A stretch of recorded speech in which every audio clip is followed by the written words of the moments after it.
கர்த்தருடைய நாமம் பரிசுத்தப்படுவதாக. இந்த நாளுக்கான வெளிச்சம் சங்கீதம் 126 அதிகாரம் 5 மற்றும் 6 வசனங்கள். கண்ணீரோடே விதைக்கிறவர்கள் கம்பீரத்தோடே அறுப்பார்கள். அள்ளி தூவும் விதையை சுமக்கிறவன் அழுது கொண்டே போகிறான்.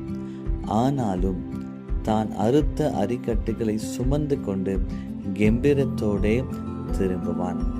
இந்த காலை வேளையில கூட கர்த்தர் நமக்கு கொடுக்கிற ஒரு வாக்குத்தத்தம், கண்ணீரோடு விதைக்கிறவர்களுக்கு ஒரு கம்பீரமான அறுவடையை கர்த்தர் வைத்திருக்கிறார். இதுக்கு உதாரணமாக இந்த வேத பகுதியில் கொடுக்கப்பட்டிருக்கிற காரியம் அறுவடையின் காலம். அப்போ அந்நாட்களில் இப்போது இருக்கிறதை போல வசதிகள் இல்லை. இப்போ இருக்கிறது போல டிராக்டரோ பம்ப் செட் வசதியோ ஒன்றுமே இல்லை. அப்போ எல்லாவற்றும் மனுஷன் தன்னுடைய சுய முயற்சினால், தன் சுய பலத்தினால் செய்தால் மாத்திரமே அவன் அந்த விதைக்கிற காலத்தில் விதைக்க முடியும். ஒரு நிலத்தை பண்படுத்தி அந்த நிலத்தை சுத்தம் செய்து அந்த நிலத்துக்கு தண்ணீர் பாய்ச்சி அந்த நிலத்தில் விதைத்து அப்புறம் அறுவடை காலம் வரை என்ன செய்யணுமா, அவன் காத்திருக்கணும். இது ரொம்ப லேசான காரியம் இல்லை, ரொம்ப கஷ்டப்படுகிற ஒரு காலம். ஆனால் கர்த்தர் சொல்லுகிற வார்த்தை, நீங்கள் உங்களுடைய வாழ்க்கையில் விதைப்பீர்கள் என்றால், ஒருவேளை கஷ்டத்தோடு விதைக்கலாம், ஒருவேளை பலவீனத்தின் மத்தியில் விதைக்கலாம், ஒருவேளை என்னுடைய வாழ்க்கையில் இழப்பின் மத்தியில் நான் விதைப்பேன் என்றால் கர்த்தர் ஒரு கம்பீரமான அறுவடையை தருவார். அன்னாள் என்று ஒரு ஸ்திரீ வேதத்தில் இருக்கிறார். அவருடைய வாழ்க்கையில் பார்க்கும்போது அவளுக்கு பல வருஷமாய் பிள்ளை இல்லாமல் இருந்தது.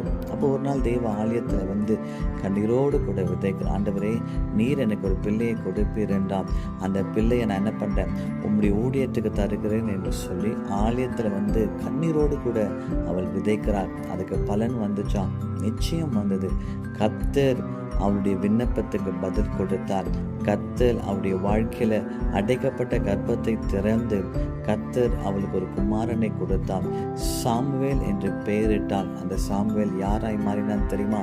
இஸ்ரவேல் ஜனங்களை ஆளுகை செய்கிற 2 ராஜாக்களை அபிஷேகம் செய்கிற சாமுவேலாய் கர்த்தர் அவனை உயர்த்தினார். அதே போலதான் உங்களுடைய வாழ்க்கையிலும் ஒருவேளை கண்ணீரின் பாதையில போவீர்கள் என்றால் கர்த்தருடைய சமூகத்தில் விதைங்க. கர்த்தர் கொடுத்த வாக்குத்தத்தம் நீங்கள் விதைப்பீர்கள் என்றால் ஒரு அறுவடை காலம் வருகிறது, ஒரு ஆசீர்வாதத்தின் காலம் வருகிறது. அப்போது ஒரு கம்பீரமான ஒரு அறுவடையை கர்த்தர் கட்டளையிடுவார். அன்பின் பரலோக பிதாவே, இந்த காலை வேளையில் கண்ணீரோடு விதைக்கிற ஒவ்வொரு பிள்ளைகளுக்கும், வேலை ஸ்தலத்திலும் ஊழியத்திலும் படிப்பிலும் விதைக்கிற ஒவ்வொருவருக்கும் கர்த்தர் ஒரு கம்பீரமான அறுவடையை தருவீராக. இயேசுவின் நாமத்தில் பிதாவே, ஆமேன், ஆமேன்.